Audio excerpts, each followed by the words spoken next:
The more languages you know, the more knowledge you will have.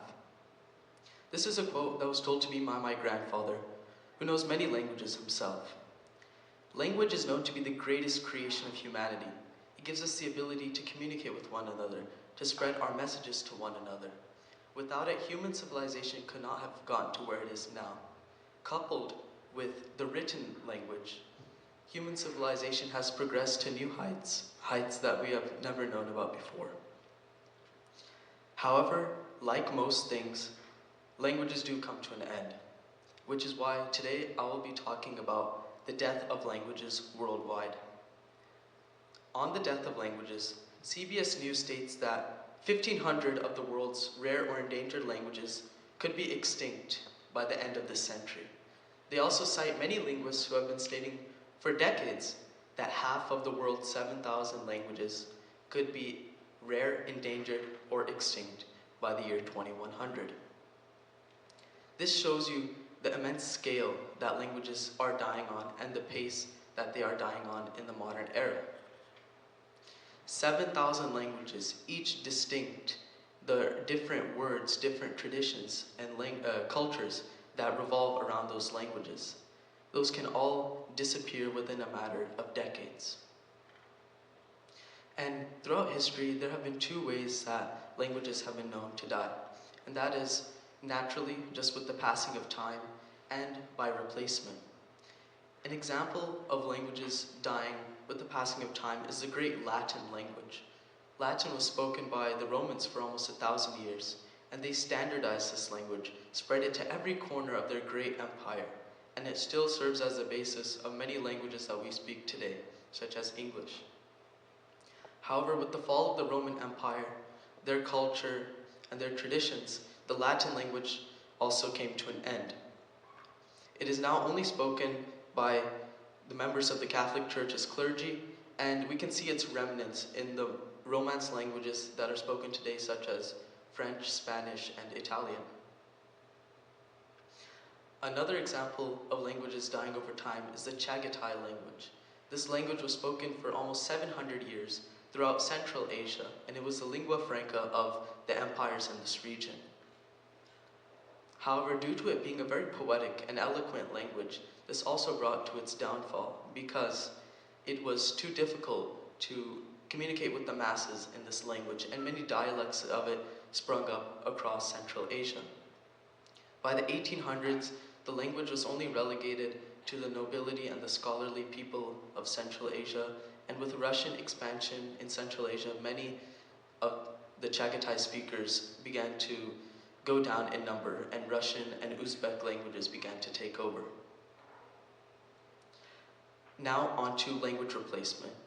Language replacement is when a larger language, doesn't have to be a larger language, but usually it is a larger language, takes over a smaller one. We have seen this with the Aramaic language, which was spoken for almost 3,000 years. It is still spoken today by small groups of Christian communities in the Middle East. The Aramaic language was a great language spoken by the biggest empires we have known in history, such as the Babylonian and Achaemenid Persian empires. And by the 700s, this language began to die because of the growth of Islam in the Arabian Peninsula, because of the Islamic invasions to the north where Aramaic was spoken. Many of the locals were converted to Islam, and because Arabic is the language of the Quran and the Islamic traditions, Aramaic was replaced by Arabic as the lingua franca in this region. I have also seen language replacement myself. Recently, I visited France and I went to the Basque region. And the Basque region is a region which is very well known for the Basque people and goat herding, as we see here in Bakersfield. And they are very proud of their traditions and cultures, and they have even led revolution movements against France and Spain, where the Basque country is located, to get their own independent country. However, there are only 50,000 Basque speakers in France, and when I was there, I barely heard anyone speak it. It was mainly the French language. And this shows you how French is replacing the Basque language. With language comes our culture, our traditions, our heritage. And when it is taken away, we can see our cultures and traditions also being slowly taken away.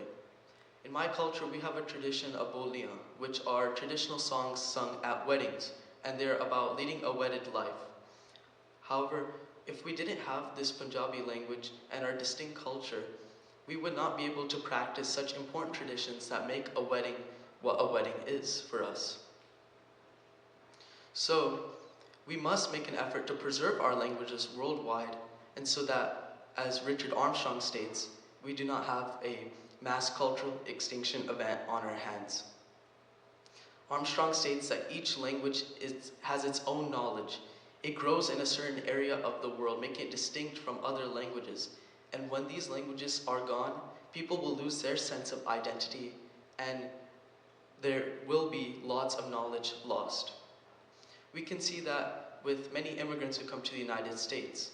They sometimes will not teach their children their native language so that they can assimilate into society, but this comes at the cost of their tradition and their self-identity and who they are as a people and their culture. However, there have been efforts to save languages worldwide. Small apps such as Duolingo, you can take courses for Latin on there, or Welsh, or Scottish, Gaelic, many of these small languages which have died out to the sands of time.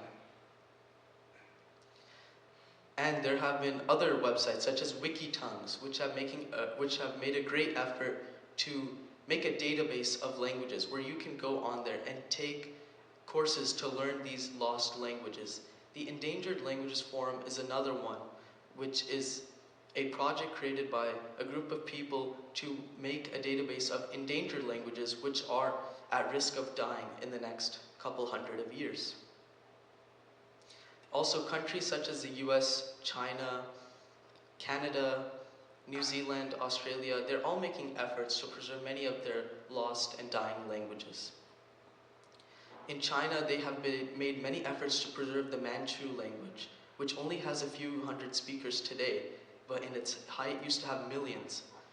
In Australia and New Zealand, they are trying to preserve the Aboriginal and Maori languages which are spoken today.